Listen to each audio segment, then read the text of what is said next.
We first spoke with this next guest, and it had to do with her diagnosis with multiple sclerosis. And as we know, there is treatment, there is an opportunity for a quality of life. It does have some drawbacks, setbacks, but one of the biggest questions was, will Denise Peterson-Rafuse continue on in politics?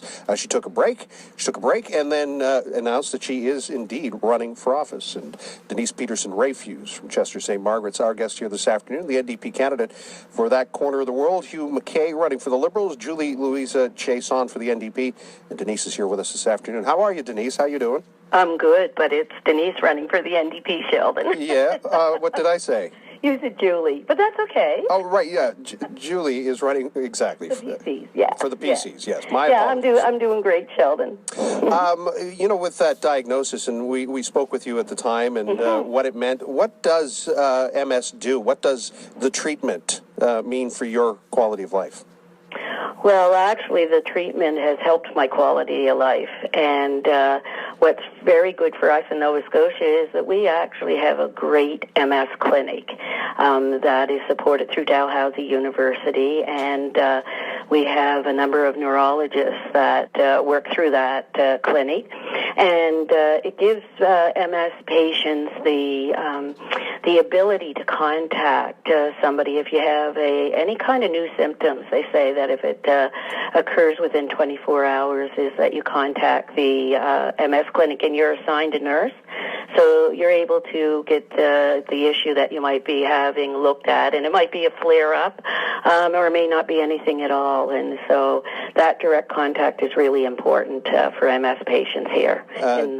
What was the last sitting of the House like, given the extended hours, the long days? What was that like for you? It was good. I actually surprised myself because I'm known to be quite the talker, and I normally, whip off these hour speeches, get like 10 minutes to get on my feet and do them. So I have to admit I was a little nervous about it, and but I got up there and I was able to put that time allotment in, and for anybody, whether you're are battling a disease or if you're healthy, those overnight house sittings are pretty challenging, 2 or 3 o'clock in the morning. But, with the support of my colleagues and with my the medication I'm taking, I was able to perform at 100%, maybe even 110%, some of them might say.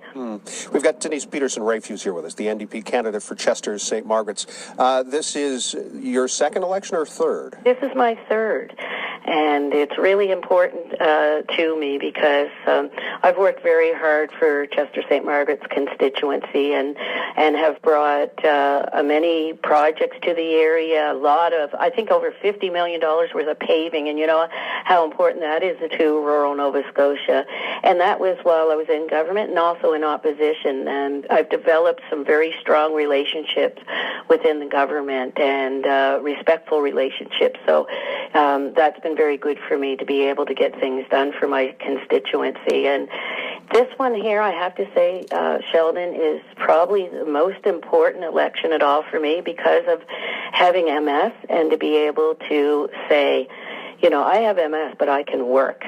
And that can be challenging because in Canada alone, that we have more than half of our 2.3 million working-age Canadians live with a disability, not just MS, but any type of disability. And what I'm telling people and say, it's no different than having diabetes, and you have to control that. There is how many thousands of people work every day with diabetes or Crohn's disease.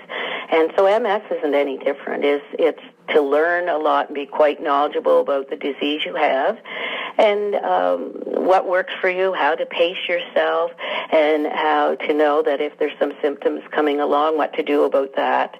And believe it or not, too, Sheldon, that 80% of Canadians during their lifetime are affected by some major disease.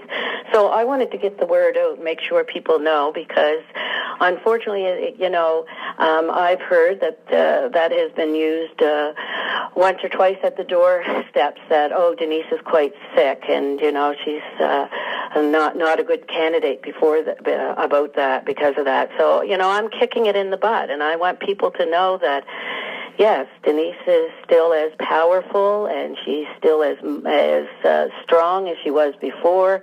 And even when you mentioned at the start, Sheldon, that I was actually only off the spring sitting of 2016, but I still continued my MLA work during that time that I was off of the spring sitting. So really, it was like I was off for 6 weeks, no different than if somebody breaks their leg or their foot, right? So I think it's important, especially where this May is MS Awareness Month, and that's what I've learned, Sheldon. It is all about awareness and knowledge, and the more people know about it, the better it is for people who are living with MS, and to take down those barriers. And as you know, I was Minister of Community Service, and I represented people with disabilities, an issue that's always been so dear to me. And now I find in my life, I'm one of those people with a disability, and I'm realizing just how challenging it can be because people's lack of knowledge of what it means to have a disability, and to know that we can do just as much as an abled person.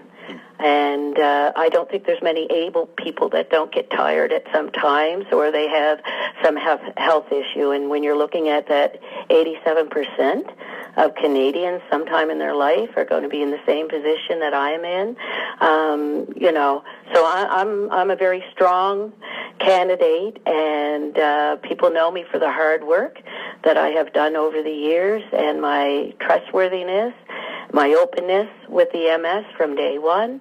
And so I'm looking forward to getting their vote and getting back into the legislature and working, continuing that hard work that I have dedicated myself to over this number of years, 8 years now. We've got Denise Peterson-Rafuse here with us on the radio this afternoon, and she is a current candidate in this election, running for the NDP again in Chester St. Margaret's.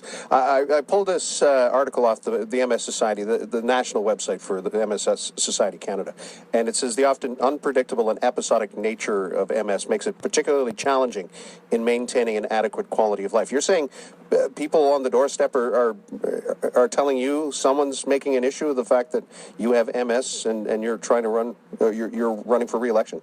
Yes, and that's so unfortunate that, to me, in the political world is a challenging world.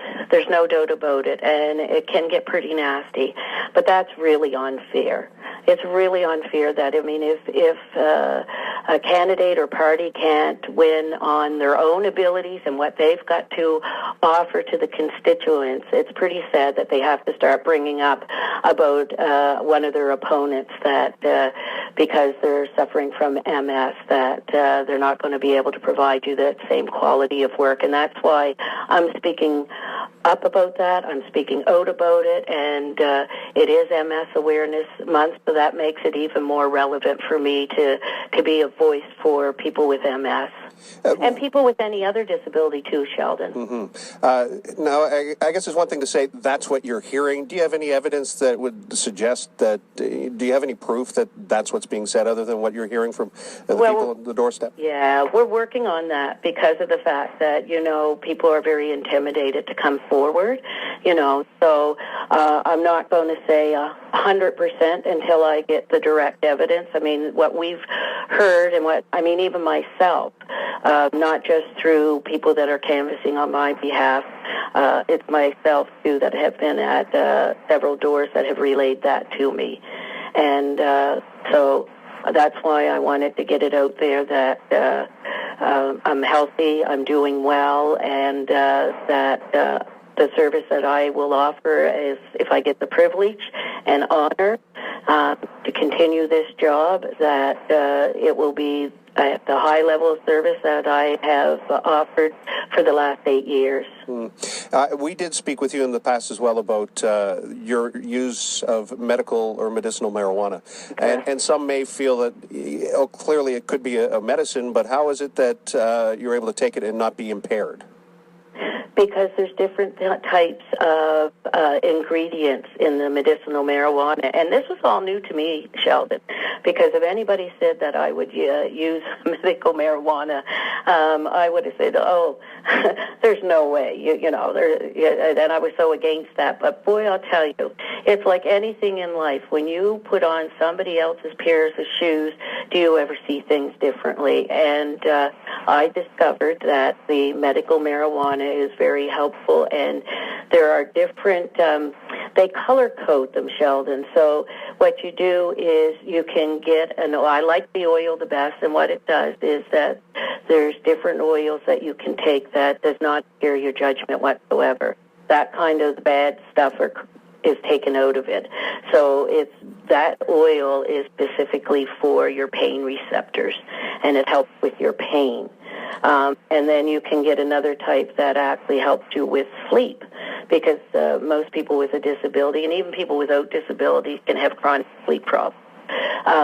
So it's all about, again, the knowledge and the awareness of knowing about these things. So this has really taught me a lesson in life, that for me not to speak about anything until I've really thoroughly researched it, and to put myself in other people's positions, because I was one person that would have never really defended that medicinal marijuana, and it's too bad that it took me to be in that situation to learn the value of it.